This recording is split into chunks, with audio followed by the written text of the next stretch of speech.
ORACLITES. Hello, ORACLITES.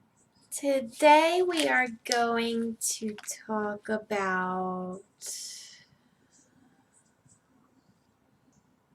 Today we're talking about, on amino I said compass points because I wanted you guys to know what I was talking about when I said it. But there are a million different names for it.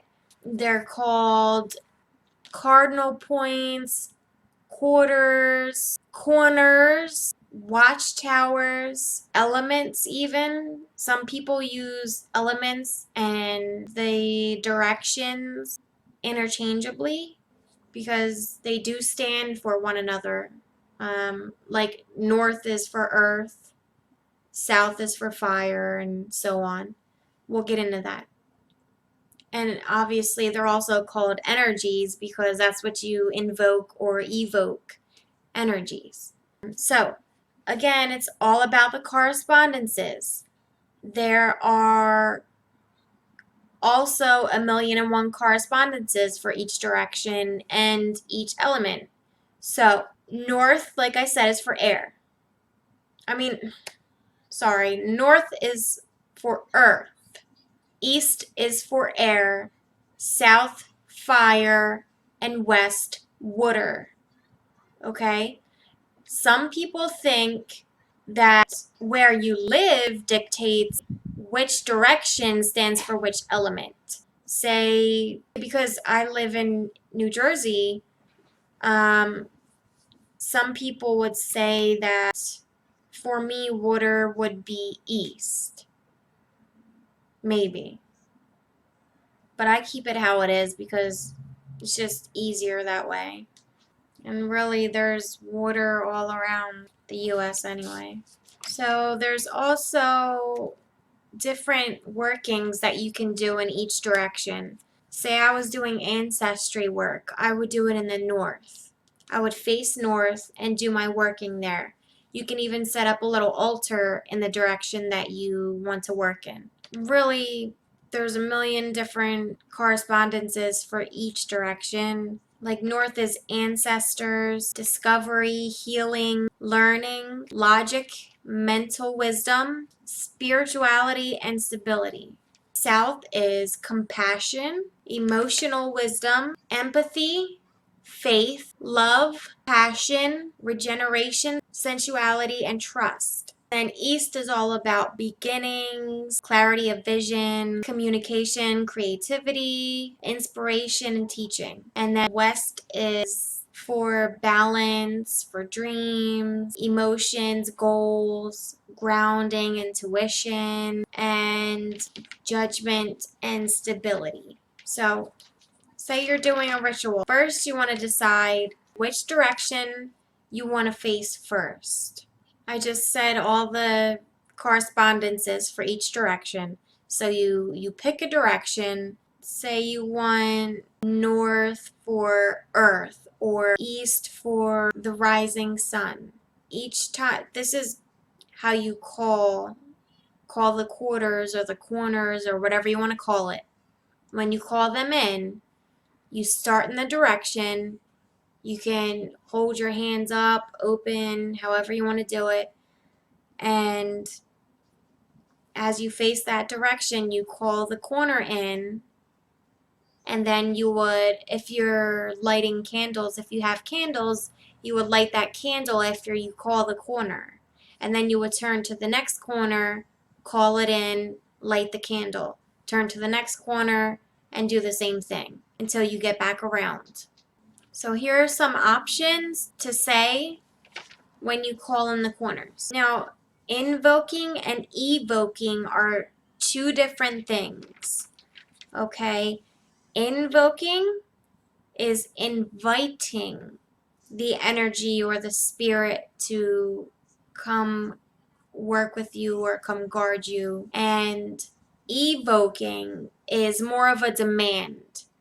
Like, come now, come bless me, blah, blah, blah. Also, if you are setting up an altar or if you have an altar or anything to represent the elements or the directions, You can put different items on your altar to represent them. Like for earth, obviously salt or rocks, or obviously the candles. So for earth, a suggestion is earth is green, air is yellow, fire is red, and water is blue. And it's the same for the directions because the elements stand for the directions. So for air, you could put feathers, incense, or your theme, or some citrine crystal. For fire, you could use some volcanic rock, if you can get your hands on that. Ruby, gold, or brass. Even like spices like cinnamon, cayenne, red pepper. For water, you could do shells or just a bowl of water, seashells, mirrors, a chalice, and silver. And then for earth, you can do soil, herbs, fresh herbs, oats, clay figures, wooden tools, and I already said salt. So here are some options to call the quarters. Oh, and there's this really good website that has a lot of good suggestions. It's called Keys to Ascension, I think. Yes, keystoascension.com. So you're going to want to make up your own, most likely. Make up your own ritual phrasing, but it makes it more personal that way, and it'll make you feel more connected to it. So east is for air. East, you can call them energies or spirits or really anything. All the things I mentioned in the beginning, you can just pick one. Place or land of the rising sun, birth and rebirth, the winds that bring new beginnings, winds that bring about clarity, the breath of life, the place of enlightenment and illumination, of open horizons, the mental realm, the place of mindfulness, and where dreams take action. So you can use all of them, one of them, three of them, however many you want, and in any order you want. Just put them together when you call it. And you can add in a deity if you work with any.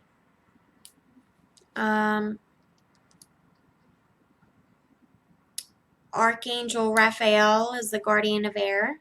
Also, Kuan Yin is another air spirit, I guess. You can also invoke any animal spirits as well, because air, obviously, flying creatures are correspondents of air, like the eagle and the condor, the hawk, and the vulture.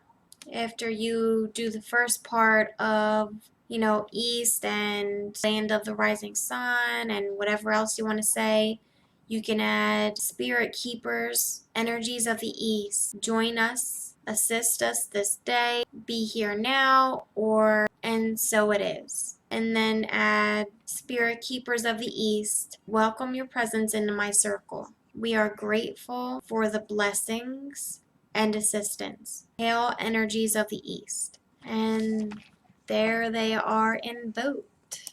And then after you're done invoking, and then you're done your ritual, if you're doing one, you want to dismiss the energies. So let's say you started in the north and you went around clockwise.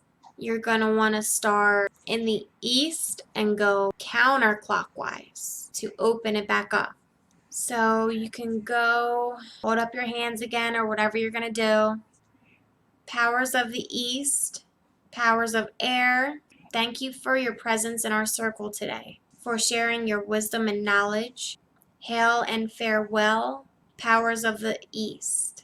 And then you can say, stay if you will, go if you must, or the circle is open but never broken. something along those lines. And that is it. I know that was a little all over the place, but it's a lot of info. So, yeah, just write your own calling of the corners so you are connected to it and you're not seeing some crazy shit like, what the hell am I saying? And you don't feel like weird.